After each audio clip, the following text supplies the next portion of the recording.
எங்களை வாழ வைக்கும்படியாய் தம்மைத்தாமே கிருபாதார பலியாக ஒப்பு கொடுத்த எங்கள் தெய்வமே, எங்களோடு கூட பேசும். இயேசுவின் நாமத்தில் பிதாவே, ஆமென், ஆமென். ஆண்டவராகிய இயேசு கிறிஸ்துவின் இனிய நாமத்தில் உங்கள் எல்லாரையும் மறுபடியும் அன்போடு கூட வாழ்த்துகிறேன். இந்த நாட்கள் ஆண்டவராகிய இயேசு கிறிஸ்துவின் பாடு மரணங்களை, கல்வாரி சிலுவையின் காரியங்களை அதிகமாய் தியானிப்பது உண்டு. அநேகர் இந்த நாட்களிலே சில விசேஷ பொருட்களை, உணவுகளை தவிர்த்து, சில காரியங்களை தவிர்த்து உபவாசம் எடுத்து தங்களுடைய நாட்களை விசேஷப்படுத்திக் கொள்வதற்காக நான் கர்த்தருக்கு நன்றி செலுத்துகிறேன். அதே வேளையிலே பொருட்களை தவிர்ப்பதை விட நாம் இன்னும் அதிகமாய் வேதத்தை வாசிக்க, தியானிக்க, ஜெபிக்க கர்த்தர் நம்ம ஒவ்வொருவருக்கும் கிருபை செய்வாராக. இந்த நாளிலே ஆண்டவராகிய இயேசு கிறிஸ்து இந்த உலகத்தில் தம்மை தாமே பலியாக ஒப்பு கொடுத்ததினால் வருகிற ஆசீர்வாதங்களை உங்களோடு கூட நான் பகிர்ந்து கொள்கிறேன். கர்த்தருக்கு மகிமை உண்டாவதாக. ஆண்டவராகிய இயேசு கிறிஸ்து தம்மைத்தாமே பலியாக ஒப்பு கொடுத்தார். He gave himself as sacrifice. ஒரு பலியாக தம்மைத்தாமே ஒப்பு கொடுத்தார். வேதத்திலே பழைய ஏற்பாட்டின் காலங்களிலே பலி என்ற ஒன்று இருக்கிறதை பார்க்கிறோம். பலவிதமான பலிகள், குற்ற நிவாரண பலினி, பாவ நிவாரண பலி, போஜன பலி என்று சொல்லி பலவிதமான பலிகள் மோசேயின் மூலமாய் ஆண்டவர் ஏற்படுத்தினார்.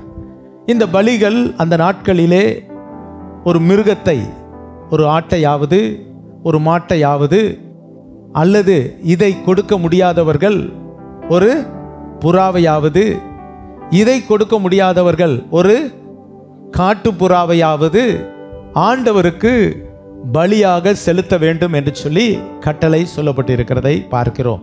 கர்த்தருக்கு மகிமை உண்டாவதாக. ஏன் இவைகளை கொண்டு வந்து பலியாக செலுத்த வேண்டும்? பலி என்பது ஒரு மிருகத்தை அடிக்கும் பொழுது அந்த மிருகத்தினுடைய இரத்தம் சிந்தப்படுகிறது. வேதம் சொல்லுகிறது, இரத்தம் சிந்துதல் இல்லாமல் பாவ மன்னிப்பு இல்லை. பாவம் மன்னிக்கப்பட வேண்டும் என்றால் இரத்தம் சிந்தப்பட வேண்டும். எனவே ஒரு மனிதனுடைய பாவத்தை மன்னிப்பதற்காக அந்த நாட்களிலே ஆண்டவர் இந்த மிருகத்தை கொண்டு வந்து பலியாக செலுத்த வேண்டும் என்று சொல்லி மோசேக்கு கட்டளையிட்டார். மோசே அதை ஜனங்களுக்கு சொல்லும் பொழுது, மனிதர்கள் தேவனை நோக்கி கடந்து வரும் பொழுது பாவத்தை செய்தவன் ஒரு தன்னுடைய திராணிக்கு தக்கதாக ஒரு ஆட்டையோ ஒரு மாட்டையோ, அல்லது திராணி இல்லாதவன் ஒரு புறாவையோ புறா குஞ்சுகளையோ, அல்லது இவைகளை கூட வாங்க திராணி இல்லாதவன் ஒரு காட்டு புறாவையாவது பிடித்து கொண்டு வந்து நான் இப்படி பாவம் செய்து விட்டேன் என்று சொல்லி ஆசாரியன் இடத்துல சொல்லும் பொழுது, ஆசாரியன் அந்த புறாவையோ அந்த ஆட்டையோ மாட்டையோ அறுத்து அதன் இரத்தத்தை சிந்தி அவனுக்கு பாவ நிவர்த்தியை கொடுக்கிறதை பார்க்கிறோம். இது பழைய ஏற்பாட்டின் முறை. இதே முறைதான் இன்றைக்கும் நம்முடைய தேசங்களிலே, கர்த்தரை அறியாத மற்ற மார்க்கங்களிலே என்ன செய்கிறார்கள்? கோயில் கொடை என்று சொல்லுகிறார்கள். வருடத்திற்கு ஒரு முறை அவர்கள் எல்லாரும் கூடி கடா வெட்டி அந்த இரத்தத்தை செலுத்தி அந்த காரியங்களை செய்கிறதை பார்க்கிறோம். ஆனால் இது மனிதனுடைய வாழ்க்கையிலே நிறைவு பெற்றதா என்றால் இது காலம் முழுவதும் நடக்கிற ஒரு ப்ராசஸாக இருந்தது. எனவே இதை நன்கு அறிந்த நம்மேல் அன்பு கொண்ட தேவன் இதற்கு ஒரு முடிவு கட்டி நமக்கு ஒரு நிரந்தரமான விடுதலை, நிரந்தரமான ரட்சிப்பை கொடுக்க தேவன் சித்தம் கொண்டார். எனவே அதற்காக அவர் மீட்பின் திட்டத்தை உருவாக்கினார். அந்த மீட்பின் திட்டம் என்ன? ஆண்டவராகிய இயேசு கிறிஸ்து தமது குமாரனாகிய இயேசுவை இந்த பூமிக்கு அனுப்புவதின் மூலமாய், அழகாக ஒரு பிள்ளை 3ஆம் அதிகாரம் 16ஆம் அதிகாரம் யோவான் 3:16 சொன்னதை பார்க்கிறோம். தேவன் தம்முடைய ஒரே பேரான குமாரனை விசுவாசிக்கிறவன் எவனோ அவன் கெட்டு போகாமல் நித்திய ஜீவனை அடையும்படிக்கு அவரை தந்தருளி இவ்வளவாய் உலகத்தில் அன்பு கூர்ந்தார். இயேசு கிறிஸ்துவை இந்த உலகத்திற்கு நமக்காக தந்ததினாலே தேவன் தமது அன்பை விளங்க பண்ணினார். இப்பொழுது இயேசு இந்த பூமிக்கு இரட்சகராக இந்த பூமிக்கு வந்தார். இந்த சத்தியங்கள் எல்லாவற்றையும் நாம் அறிந்திருக்கிறோம். அவர் இரட்சகராய் வந்து அந்த மீட்பின் திட்டத்தின் கடைசி என்ன? இந்த உலகத்தில் இயேசு வந்ததினுடைய டாஸ்க் என்ன அப்படின்னா, தன்னை பலியாக அர்ப்பணிக்க வேண்டும். தன்னை பலியாக, அவருடைய இரத்தம் சிந்தப்பட வேண்டும். இதுதான். இப்போ பழைய ஏற்பாட்டின் பலிக்கும் புதிய ஏற்பாட்டிலே இயேசு கிறிஸ்து சிலுவையிலே சிந்திய அந்த இரத்தத்திற்கு ஒரு வித்தியாசம் என்ன? பழைய ஏற்பாட்டிலே ஒரு ஆட்டையோ ஒரு மாட்டையோ பலியிட வரும்பொழுது அந்த மாடுக்கு அல்லது ஆட்டுக்கு என்னவென்று தெரியாது. அது ஆறறிவு இல்லாத மிருக ஜீவன்கள். அதை இழுத்து கொண்டு வருகிறாங்க. எங்கேயோ நான் போகிறோன்னு வருகிறது. ரெண்டாவது, அங்கு வெட்டும் பொழுது அது தன் சந்தோஷமாய் தன்னை ஒப்பு கொடுக்குமா? இல்லை, அது கதறி துடித்து தான் சாகிறது. ஆனால் அதனுடைய இரத்தம் சிந்தப்படுகிறது. அந்த நாட்களிலே மனிதனுடைய பாவம் மன்னிக்கப்படுகிறது. இப்போ அது பலியாக அன்றைக்கு ஆடோ மாடோ புறாவோ செலுத்தப்பட்டதை பார்க்கிறோம். இன்றைக்கு இயேசு நமக்காக பலியிடப்பட்டு இருக்கிறார். கர்த்தருக்கு ஸ்தோத்திரம். அதை குறித்து வேதத்திலே நீங்கள் வாசிப்பீர்கள் என்றால் யோவான் 1ஆம் அதிகாரத்திலே வாசிக்கும் பொழுது, இதோ உலகத்தின் பாவத்தை சுமந்து தீர்க்கிற தேவ ஆட்டுக்குட்டி என்று சொல்லி நாம் வேதத்திலே யோவான் எழுதின சுவிசேஷம் 1ஆம் அதிகாரம் 29ஆம் வசனத்திலே நாம் பார்க்கிறோம். யோவான் 1:29 வாசிக்கும் பொழுது, மறுநாளிலே யோவான் இயேசுவை தன்னிடத்தில் வர கண்டு, இதோ உலகத்தின் பாவத்தை சுமந்து தீர்க்கிற தேவ ஆட்டுக்குட்டி. அன்றைக்கு எப்படி ஒரு ஆட்டுக்குட்டியானது மனிதனுடைய பாவத்தை சுமந்து வந்து அந்த இடத்துல பாவ நிவாரண பலியாக அடிக்கப்பட்டதோ, அதை போல இயேசு இந்த உலகத்திலே முழு உலகத்தின் பாவத்தையும் சுமந்து தீர்க்கிற தேவாட்டுக்குட்டியாய் வந்தார். ஒரு அல்லேலூயா சொல்லுமா? அல்லேலூயா. இந்த முழு உலகத்தின் பாவத்தை சுமக்கிற ஒரு ஆட்டுக்குட்டி. அன்றைக்கு எத்தனை ஆட்டுக்குட்டிகள் அடிக்கப்பட்டது?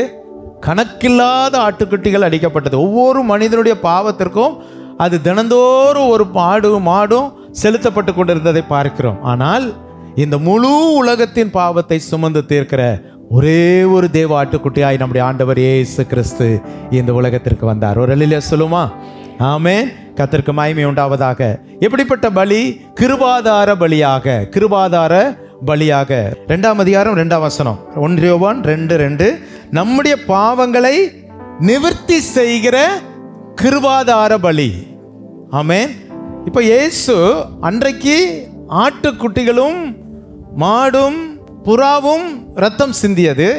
இன்றைக்கு நம்முடைய பாவங்கள் எல்லாவற்றையும் நிவர்த்தி செய்கிற கிருபாதார பலியாக இயேசு இந்த உலகத்திற்கு வந்தார். கர்த்தருக்கு ஸ்தோத்திரம். இப்போ என்னுடைய செய்தி என்ன அப்படின்னா, அன்னைக்கு ஒரு ஆடு மனமும் வந்து வந்திருக்குமா? கொல்லப்பட்டிருக்குமா?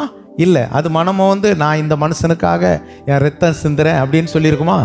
அந்த மாட்டை ஒருத்தன் என்ன பண்ணியிருப்பான்? தரன்னு இழுத்துட்டு வந்துதான் அதனுடைய விருப்பத்திற்கு மாறாக அதனுடைய கழுத்தை என்ன செய்திருப்பாங்க? அது கழுத்தை நீட்டி இருக்குமா? இல்லை, அது கழுத்தை நீட்டி இருக்காது.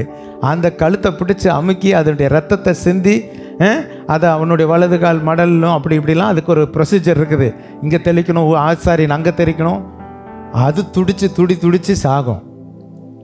ஆனால் இயேசு கிறிஸ்து அந்த பலியை போல அவர் காணப்படவில்லை. அவரை இழுத்துட்டு வந்து திடீர்னு அவரை பிடிச்சி சிலுவையில் அவருடைய விருப்பத்துக்கு மாறாக அல்ல. இன்றைக்கு செய்தி என்ன என்றால், இயேசு தம்மை தாமே ஒப்பு கொடுத்தார். ஆமென். நன்றாய் கவனிக்கிறீர்களா? தம்மை தாமே ஒப்பு கொடுத்தார் அப்படின்னா என்னன்னா, அவருக்கு தெரியும் இது கடினம், இது பாடுகள், இது கஷ்டம் என்று தெரிந்தாலும் மனுமக்களுடைய ரட்சிப்புக்காக, மீட்புக்காக எத்தனை காலம் இந்த ஜனங்கள் பாவத்து நிமித்தம் ஆட்டையும் மாட்டையும் செலுத்தி கொண்டிருப்பார்கள். அவர்களுக்கு ஒரு நிரந்தர விடுதலை கொடுக்கும்படியாய் நான் என்னை பலியாக ஒப்பு கொடுக்க வேண்டும். ஆகவே அவர் கட்டாயப்படுத்தப்படவில்லை, அனுப்பப்பட்டார். இயேசுவும் தம்மை தாமே பலியாக ஒப்பு கொடுத்தார். அதுதான் இன்றைய செய்தி. இயேசு தம்மை தாமே பலியாக ஒப்பு கொடுத்தார். அவரை யாரும் கட்டாயம் பண்ணல, அல்லது அவர் தெரியாம அவரை கொலையும் செய்யல. அவரே தன்னை ஒப்பு கொடுத்தார் என்பதை வாசிப்போம். வசனங்களின் மூலமாய் நாம் வாசிப்போம். முதலாவதாக கலாத்தியர்கள் நிருபம், கலேஷியன்ஸ் 2:20 வாசிப்போம். 2:20. கிறிஸ்துவுடனே கூட சிலுவையில் அறையப்பட்டேன். ஆயினும் நான் பிழைத்திருக்கிறேன். இனி நான் அல்ல, கிறிஸ்துவே எனக்குள் பிழைத்திருக்கிறார். கிறிஸ்துவே என்னில் பிழைத்திருக்கிறார். நான் இப்பொழுது மாம்சத்தில் பிழைத்திருக்கிறதோ என்னில் அன்பு கூர்ந்து எனக்காக தம்மை தாமே ஒப்பு கொடுத்த தேவனுடைய குமாரனை பற்றும் விசுவாசத்தினாலே பிழைத்திருக்கிறேன். பாருங்கள், இங்கு அப்போஸ்தலனாகிய பவுல் கலாத்திய பட்டணத்திற்கு எழுதும் பொழுது, இப்பொழுது நான் பிழைத்திருக்கிறேனே, அது எதனால்?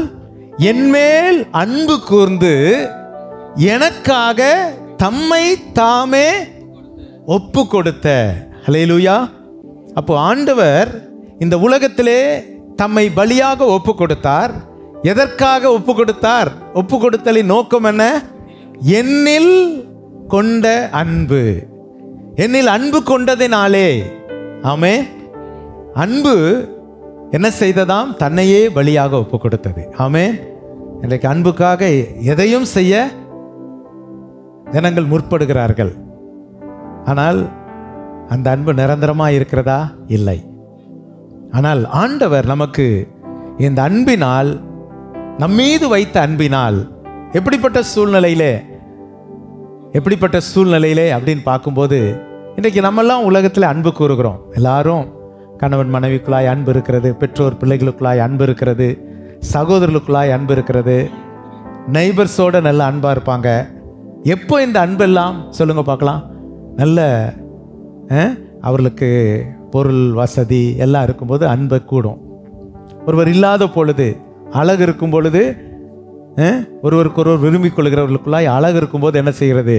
அன்பு ரொம்ப கூடுது. அழகு குறையும் பொழுது அன்பு குறைந்து விடுகிறதை பார்க்கிறோம். பணம் குறையும் பொழுது அன்பு குறைகிறதை பார்க்கிறோம். எல்லாருக்கும் நல்ல அந்தஸ்தா இருக்கும்போது நல்ல அன்பா இருக்கிறாங்க. ஒன்றும் இல்லைனா என்ன செய்ய முடியாது? யாருமே அன்பு கூறுகிறதுக்கே இல்லை. ஆனால் ஆண்டவராகிய இயேசு கிறிஸ்து நம்மீது எப்படி அன்பு கூர்ந்தார் என்று சொல்லி பார்க்கும் பொழுது, ரோமருக்கு எழுதின நிருபம் 5ஆம் அதிகாரத்தை எடுத்துக்கொள்ளுங்கள். ரோமருக்கு எழுதின நிருபம் 5ஆம் அதிகாரத்திலே 8ஆம் வசனத்தை வாசிக்கலாம். நாம் பாவிகளாய் இருக்கையில் கிறிஸ்து நமக்காக மரித்ததினாலே. பாருங்கள், எவ்வளவு அன்பா, அருமையான வார்த்தை.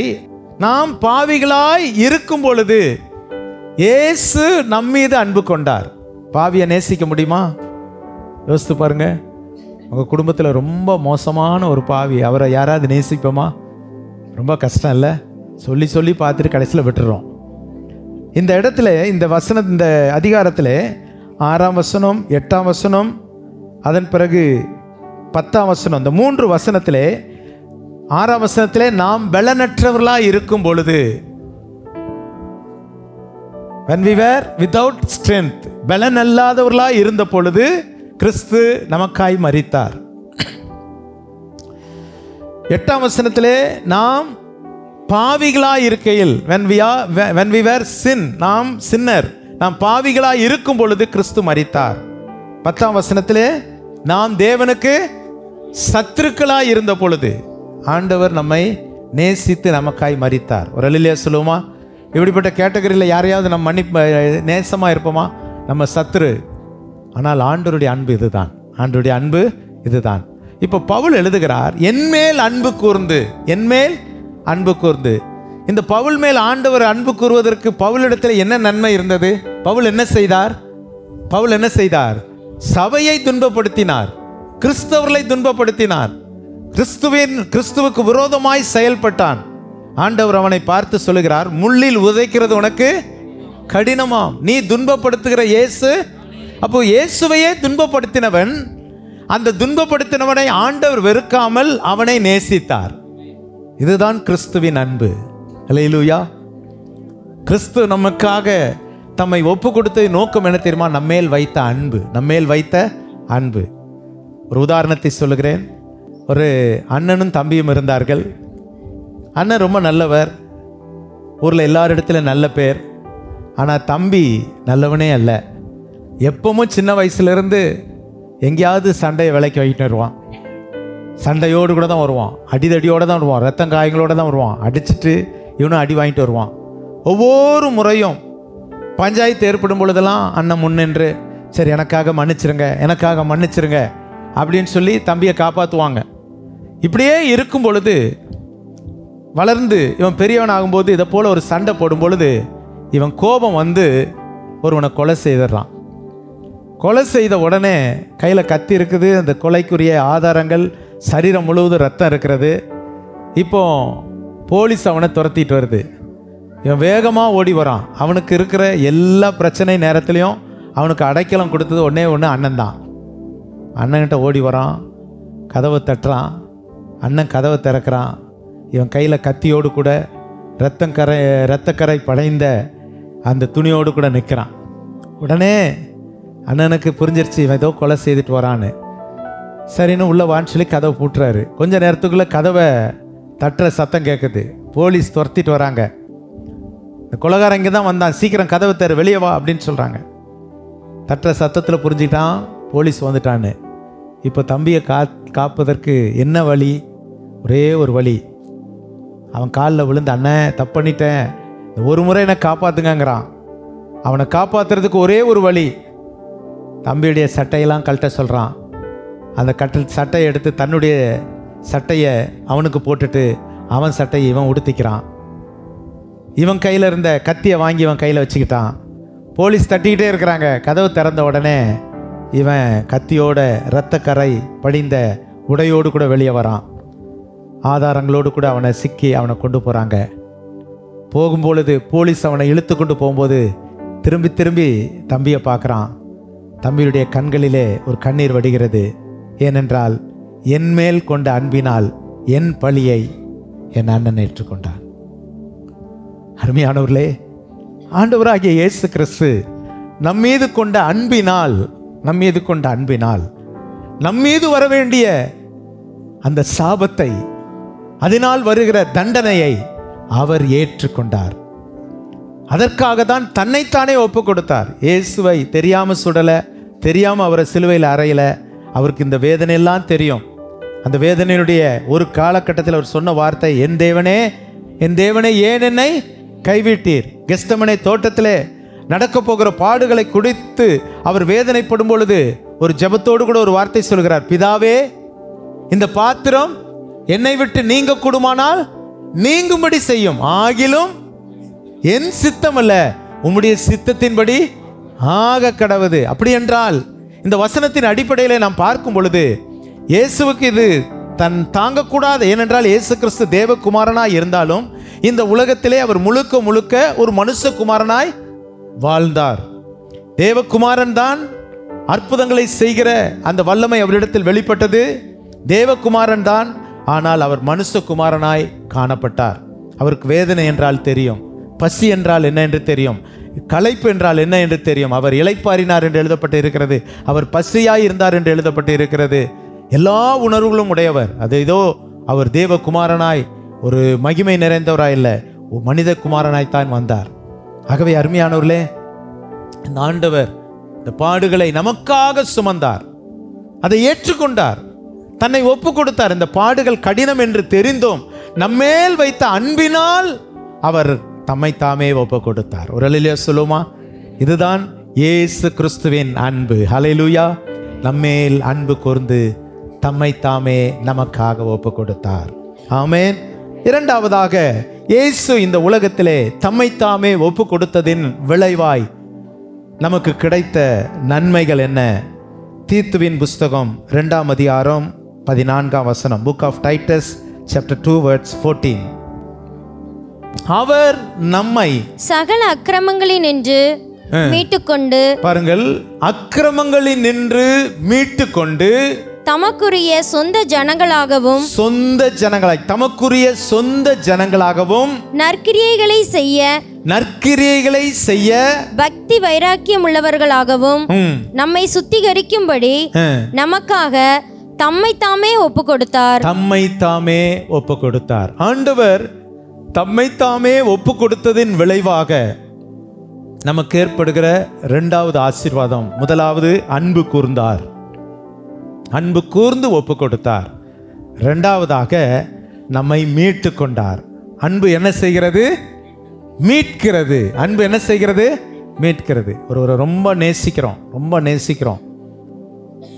அவங்க ஏதோ ஒரு பிரச்சனையில் சிக்கியிருக்காங்க. நாம் அவர்களை என்ன செய்கிறோம்? மீட்டெடுக்க உதவுகிறோம். செய்கிறோமா இல்லையா? செய்கிறீங்களா இல்லையா? கண்டிப்பாக செய்யணும். நம்ம நல்லா இருக்கும் பொழுது நாம் அன்பு செலுத்தாதவர்களுக்கும் நாம் செய்யணும்.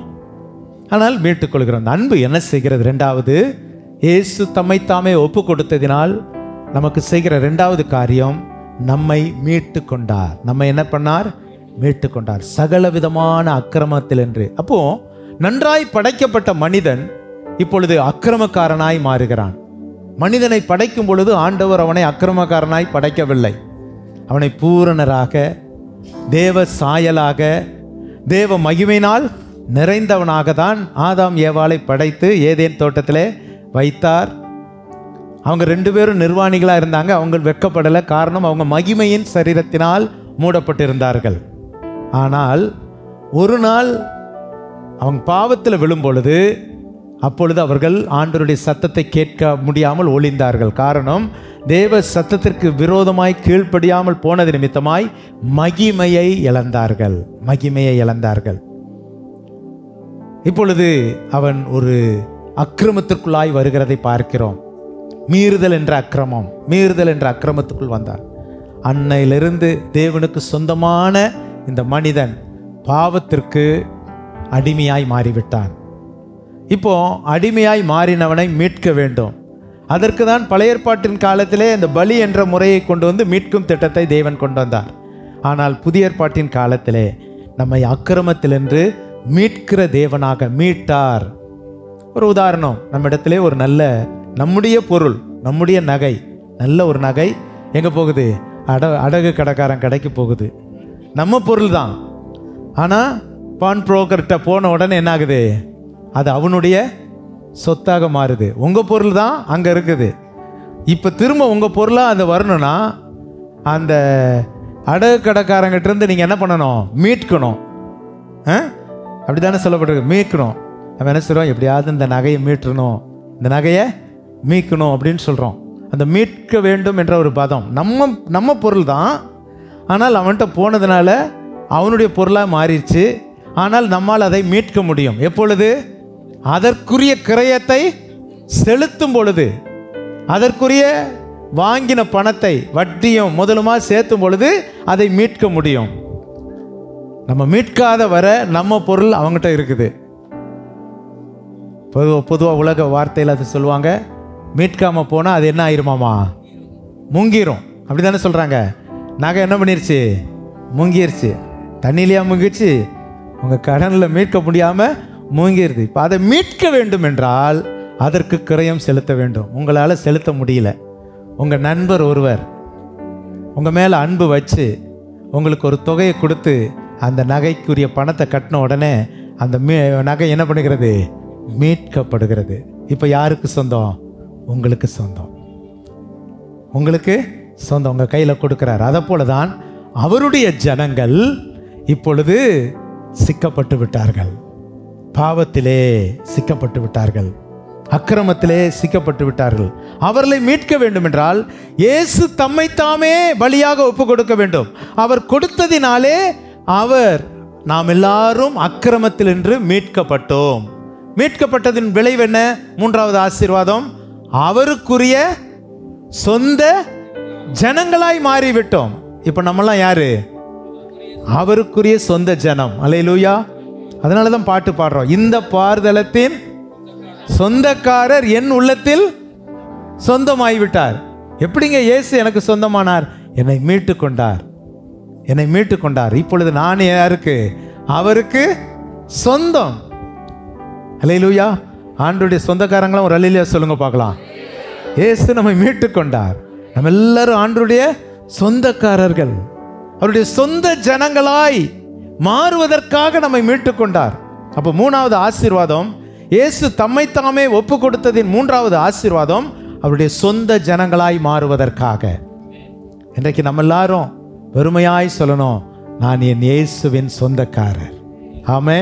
பெரிய பாக்கியம் தெரியுமா உங்களுக்கு? ஆண்டவருடைய பிள்ளைகள் எல்லாரும் சொல்ல முடியாது, உலகத்தில் எல்லாரும் சொல்ல முடியாது. மீட்கப்பட்டவர்கள் மாத்திரம்தான் சொல்ல முடியும். மீட்கப்பட்டவர்கள் தான். இந்த உலகத்தில் இன்னும் அடிமைகளா எத்தனையோ பேர் அந்த பாவ அடிமைத்தனத்தில் இருக்கிறார்கள். ஆனால் இயேசு என்னை ரட்சித்தார், இயேசு என்னை மீட்டெடுத்தார், நான் இன்றைக்கு அவருடைய சொந்தம், அவருடைய பிள்ளைகள் என்று சொல்வதற்கு ஆண்டவர் நமக்கு அதிகாரம் கொடுத்திருக்கிறார். நான்காவது, இயேசு தம்மை ஒப்பு கொடுத்ததின் நான்காவது ஆசீர்வாதம் பாருங்கள் அந்த வசனத்திலே, நற்கிரியைகளை செய்ய. எதற்கு நம்மை மீட்டார்? நற்கிரியைகளை செய்யணும். இதற்கு முன்பதாக நாம் அநேக துர்க்கிரியைகளை செய்து கொண்டே இருந்திருக்கலாம். ஆனால் இயேசு தம்மைத்தாமே ஒப்பு கொடுத்து நம்மை மீட்டு கொண்டதின் விளைவாக நாம் இனி நற்கிரியைகளை செய்கிறவர்களாய் மாற வேண்டும். இன்றைக்கு கிறிஸ்தவம் என்ன செய்து கொண்டிருக்கிறது? இதைதான் இந்த தேசத்திலும் சரி எல்லா தேசங்களிலும் செய்து கொண்டிருக்கிறது. நற்கிரியை செய்வதுதான் கிறிஸ்தவத்தின் அடிப்படை வேதாந்தம். ஒரு கிறிஸ்தவர் அப்படின்னா என்ன செய்யணும்? நல்ல கிரியை செய்யணும். செய்கிறோமா? செய்கிறீங்களா? செய்வோமா? ஒரு ஆமென் சொல்லுங்க பார்க்கலாம். நம்மால் என்ற அளவுக்கு நாம் நற்கிரியை செய்யணும். அதற்கு தான் கர்த்தர் நம்மை அழைத்தார். இன்றைக்கு நம்மளை ஆசீர்வதித்து நம்மளை உயர்த்தி வைத்ததின் நோக்கம் எதற்கு? இன்னைக்கு நீங்கள் இருக்கிற நிலைமையை விட கர்த்தர் உங்களை உயர்த்தி இருக்கிறார். எனக்கு தெரியும், நம்ம சபையில் அநேக குடும்பங்கள் நீங்கள் கடந்து வந்த பாதையில் இருந்த வறுமையில் கர்த்தர் இன்றைக்கு மீட்டு எடுத்து உங்களை உயர்த்தி வைத்திருக்கிறார், உங்களை ஆசீர்வதித்து வைத்திருக்கிறார். கர்த்தர் என்னை நல்ல உயர்த்தி ஆசீர்வதிச்சிருக்கிறார் சொல்கிறோம். கையை உயர்த்தி ஒரு இல்லையா சொல்லுங்க பார்க்கலாம். ஹல்லேலூயா. அப்போ நமக்கு கர்த்தர் செய்யும் பொழுது நாம் நம்மால் இயன்ற மட்டும் என்ன செய்யணும்? நற்கிரியை செய்ய வேண்டும். நம்முடைய கண்களின் எதிரே பார்க்கிற மக்களுக்கு நாம் நன்மை செய்வதற்காய் தான் கர்த்தர் நற்கிரியை செய்வதற்கு தான் நம்மை வைத்திருக்கிறார். இயேசு என்ன செய்தார்? வேதத்தில் வாசித்து பாருங்கள். அப்போஸ்தலர் 10:38 வாசிப்போம். இயேசு என்ன செய்தார்? அப்போஸ்தலர் 10:38. நசரேயனாகிய இயேசுவை தேவன் பரிசுத்த ஆவியினாலும் வல்லமையினாலும் அபிஷேகம் பண்ணினார். தேவன் அவரோடு கூட இருந்தபடினால் அவர் நன்மை செய்கிறவராயும் பிசாசின் வல்லமையில் அகப்பட்ட யாவரையும் குணமாக்குகிறவராயும். பாருங்கள், அவர் என்ன செய்தார்? நன்மை செய்கிறவராய். எல்லாரும் சொல்லுங்க. அப்ப நம்ம யாரை என்ன செய்யக்கூடாது? யாருக்கு தீமை செய்யக்கூடாது. ஒரு கிறிஸ்தவன் எந்த விதத்திலும் யாருக்கு என்ன செய்யக்கூடாது? தீமை செய்யக்கூடாது. அதற்கு மாறாக நன்மை செய்து கொண்டே இருக்க வேண்டும். அல்லேலூயா. இந்த உலகத்தில் வாழ்கிற கொஞ்ச நாட்கள் ஆண்டவர் கேட்பாரு. கடைசி நாட்கள்லையா மத்தேயு எழுதின சுவிசேஷம் 25ஆம் அதிகாரத்தில் 2 கூட்டம், இடது பக்கம் ஒரு கூட்டம், வலது பக்கம் ஒரு கூட்டம். அந்த ஒரு கூட்டத்தை பார்த்து வலது பக்கத்தில் இருக்கிறவங்களை பார்த்து, பசியாய் இருந்தேன், எனக்கு ஆகாரம் கொடுத்தீர்கள். வஸ்திரம் இல்லாதிருந்தேன், எனக்கு வஸ்திரம் கொடுத்தீர்கள். காவலில் இருந்தேன், என்னை வந்து விசாரிக்க வந்தீர்கள். அதனால என்னுடைய எஜமானுடைய சந்தோஷத்துக்குள் பிரவேசிங்கன்னு அப்படின்றாரு. இன்னொரு கூட்டத்தை பார்த்து சொல்றாரு, நான் பசியாய் இருந்தேன், எனக்கு ஆகாரம் கொடுக்கவில்லை. வஸ்திரம் இல்லாதிருந்தேன், எனக்கு வஸ்திரம் கொடுக்கவில்லை. நான் சிறைப்பட்டவனாய் இருந்தேன், என்னை விசாரிக்க வரவில்லை. அவங்க சொல்றாங்க, நீங்க எப்போ ஆண்டவரே உங்களை அப்படி பார்த்தோம்? அப்போ ஆண்டவர் அந்த இடத்துல ஒரு வார்த்தை சொல்கிறார். என்ன வார்த்தை? மிகவும் சிறியவர்களாகிய எவர்களுக்கு நீங்கள் அதை செய்கிறீர்களோ அதை எனக்கே செய்கிறீர்கள். நல்லா கவனிக்கணும். நம்ம வாழ்க்கையில் நம்முடைய கண்களின் எதிரே மிகவும் ஏழை எளிய மக்களை பார்க்கும் பொழுது கர்த்தர் உங்களை ஆசீர்வதித்ததற்கு தக்கதாக அவர்களுக்கு எதையாவது ஒன்றை செய்து கொண்டே இருக்க வேண்டும். ராமேன் சொல்லலாமா? ஹல்லேலூயா. இதெல்லாம் இன்வெஸ்ட்மெண்ட். நீங்கள் ஏழைக்கு இறங்குகிறவன் கர்த்தருக்கு பாருங்க, கர்த்தருக்கு கடன் கொடுக்கணும்னு ஆசைப்பட்டவங்க ஏழைக்கு என்ன பண்ணிடணும்? இறங்கி எவ்வளோ செய்ய முடியுமோ செய்யணும். அப்படி செய்ய ஆரம்பித்து விட்டால் அதுதான் நற்கிரியை. இயேசு இந்த உலகத்தில் இருந்த பொழுது நன்மை செய்கிறவராய் சுற்றி திரிந்தாராம். அந்த வார்த்தை பாருங்க. அப்ப அந்த 3.5 ஆண்டுகள் ஊழியத்தில் அவர் நன்மை செய்து கொண்டே இருந்தார். அவர் பின்னால் ஒரு கூட்டம் வந்துகிட்டே இருந்தது. ஏன்னா ஏதாவது நன்மை கிடைக்குமா?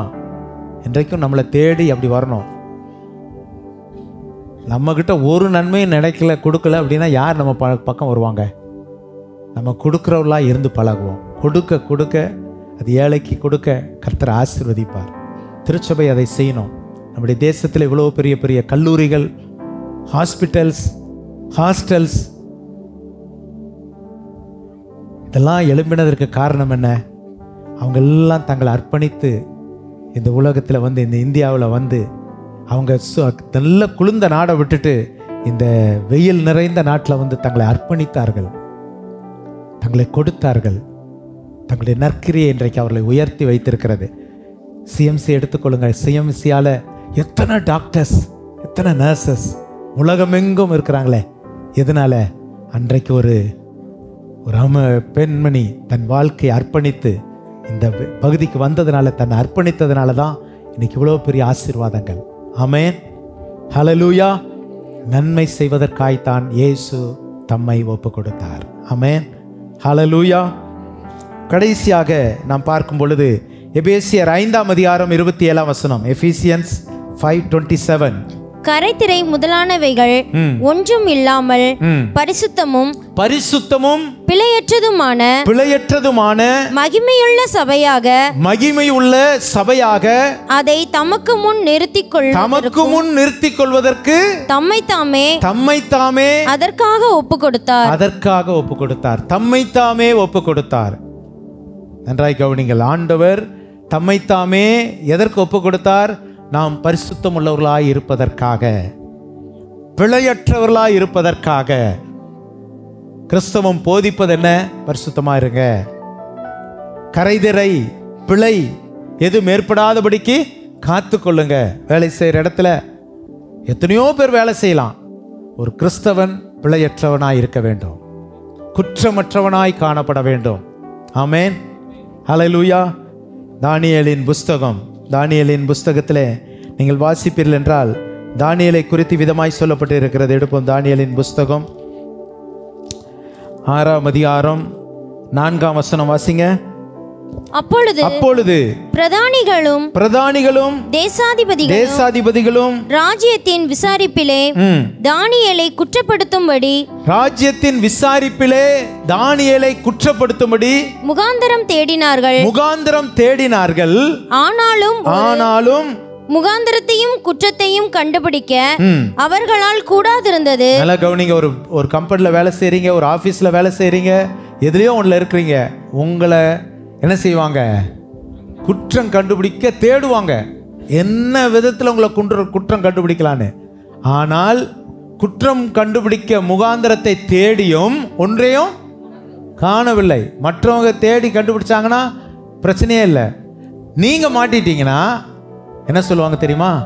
கிறிஸ்தவங்க இப்படி செய்யலாமா? மற்றவங்க செஞ்சா என்ன இல்லை.